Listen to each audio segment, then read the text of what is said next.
रमो रमो सिद्ध साहुरम। यह पाठ है श्रोता। श्रोता मतलब होता है सुनने वाला। जैसे मुनिराजों की सभाएं लगती हैं, विद्वानों की सभाएं लगती हैं, और श्रोता जिन वाणी को, भगवान की वाणी को सुनता है, तो अनेक अनेक प्रकार के श्रोता रहते हैं। तो इस पाठ को सुनकर हम अन्वेषण करें कि हम कौन से श्रोता हैं। तो श्रोता का पहला भेद उत्तम श्रोता, जो कि हंस के समान होता है, दूध ग्रहण कर लेता है और पानी को छोड़ देता है। ऐसे ही जो श्रोता सार को ग्रहण कर लेता है और असार को छोड़ देता है, वह उत्तम श्रोता कहलाता है। दूसरा मध्यम श्रोता, जो मिट्टी के समान होता है। जैसे मिट्टी पानी मिलने पर कोमल रहती है और पानी के सूखने के उपरांत कठोर होती जाती है, उसी प्रकार जो श्रोता जिन वाणी को सुनते समय नम्रता, विनम्र भाव से युक्त रहता है और अपने परिणामों को निर्मल, विशुद्ध रखता है और बाद में कठोर हो जाता है, उसे मध्यम श्रोता कहते हैं। तीसरा जो भेद है जघन्य श्रोता। इसके 10 भेद बनते हैं। पहला जघन्य श्रोता में चलनी। जैसे चलनी होती है, आटा गिरा देती है और छोंक बचा लेती है, उसी तरह जो श्रोता सार को छोड़कर असार को ग्रहण कर ले, वह चलनी के समान है। दूसरा श्रोता जघन्य बकरा। जैसे बकरा अत्यंत कामी होता है, उसी प्रकार शास्त्र उपदेश के समय श्रृंगार का वर्णन सुनकर जिनके परिणाम श्रृंगार रूप तथा काम रूप परिणाम हो जावे, वह बकरा के समान है।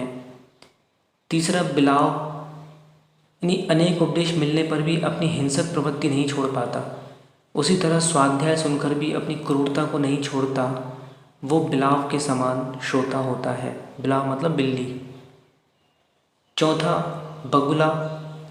जैसे बगुला ऊपर से श्वेत दिखता है, लेकिन अंदर उसके परिणाम हिंसा के होते हैं, उसी तरह जो ऊपर से तो भद्र परिणाम मालूम होते हैं, जिनका अंतरंग अत्यंत दुष्ट होता है, अर्थात अंतरंग में कषाय से युक्त होते हैं, वे बगुला के समान हैं।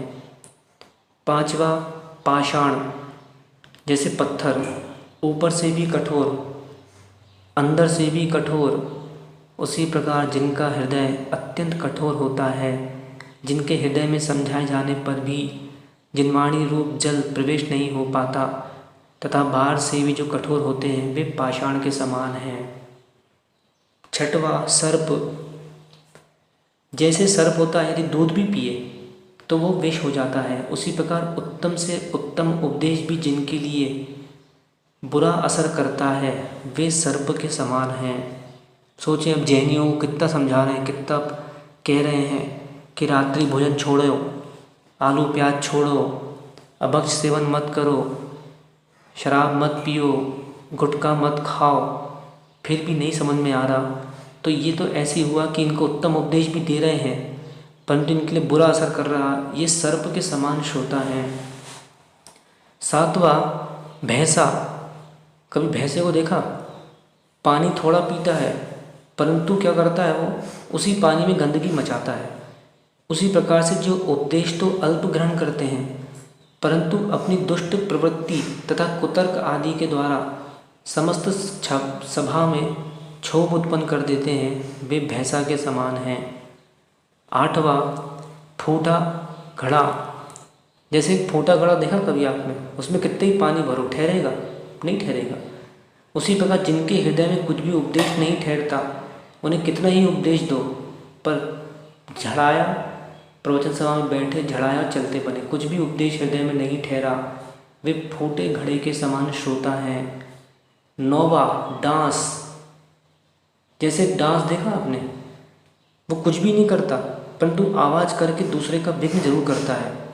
उसी तरह जो उपदेश तो बिल्कुल भी ग्रहण ना करे, परंतु सारी सभा को व्याकुल कर दे, वे डांस के समान हैं। 10वां अंतिम श्रोता जोक के समान होता है। जैसे देखा कभी? जोक स्तन पर रहते हुए भी दुग्ध पान ना करके रक्त पान करता है। उसी तरह जो गुणों को छोड़कर अवगुणों को ग्रहण करता है वह जोग के समान है। इनके सिवा और भी बहुत से श्रोता होते हैं, पर ये संक्षिप्त श्रोता के पाठ में हमने समझा। अब इनको पुनः सुने और देखें कि मैं किस प्रकार का श्रोता हूँ, उसका अन्वेषण करें और उसका त्याग करें। उत्तम श्रोता बने सार को ग्रहण करें, क्योंकि जीवन का कोई सार है वह रयन सार है। आदि जिनिंदम जयदु जयदु।